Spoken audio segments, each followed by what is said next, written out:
Halo semuanya, sebelumnya perkenalkan nama saya Fadel Melani Siska Winata dengan NIM 2505101010 kelas 1B, Prodi Teknik Informatika dari Universitas PGRI Madiun akan menjelaskan materi tentang ide pokok. Apa sih pengertian dari ide pokok? Ide pokok adalah gagasan utama atau inti dari sebuah paragraf yang menjadi dasar pengembangan tulisan dan dasar pengembangan isi paragraf, sehingga semua kalimat lain dalam paragraf disebut dengan kalimat penjelas. Ide pokok sering disebut juga dengan beberapa istilah lain seperti gagasan utama, gagasan pokok, pokok pikiran, atau kalimat utama, jika ide pokok dinyatakan dalam bentuk kalimat. Selanjutnya, kita akan membahas tentang fungsi ide pokok. Dalam satu paragraf hanya terdapat satu ide pokok. Fungsinya untuk membantu pembaca memahami pesan atau argumen yang ingin disampaikan. Ide pokok juga berfungsi untuk merangkum keseluruhan kalimat yang terdapat pada paragraf. Selanjutnya, ada ciri-ciri ide pokok.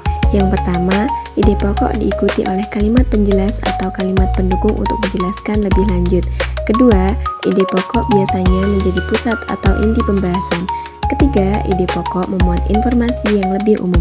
Dan yang terakhir, ide pokok dapat berdiri sendiri meskipun kalimat pendukungnya diganti atau dihilangkan. Nah, ini adalah cara menentukan ide pokok.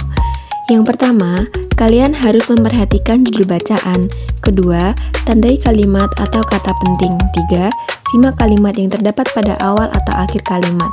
Dan yang terakhir, jika ada, kamu juga bisa menemukan ide pokok lewat infografis di paragraf tersebut. Di mana sih kita bisa menemukan letak ide pokok?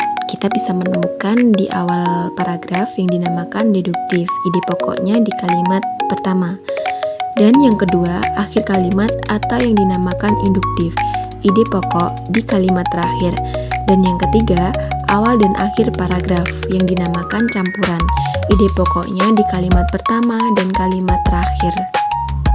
Kesimpulan dari materi yang saya jelaskan yaitu ide pokok adalah gagasan utama atau pesan yang menjadi inti pembahasan dalam sebuah paragraf. Ide pokok biasanya diikuti kalimat penjelas, memuat informasi umum, bisa berdiri sendiri, dan berfungsi membantu pembaca memahami isi paragraf serta memudahkan penulis menyampaikan informasi secara terstruktur.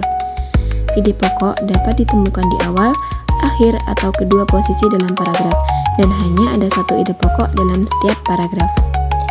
Sekian materi yang bisa saya sampaikan, semoga pendengar bisa mendapatkan ilmu yang bermanfaat dan juga bisa memahami materi yang telah saya jelaskan. Mohon maaf apabila ada penyampaian kata yang kurang tepat. Terima kasih.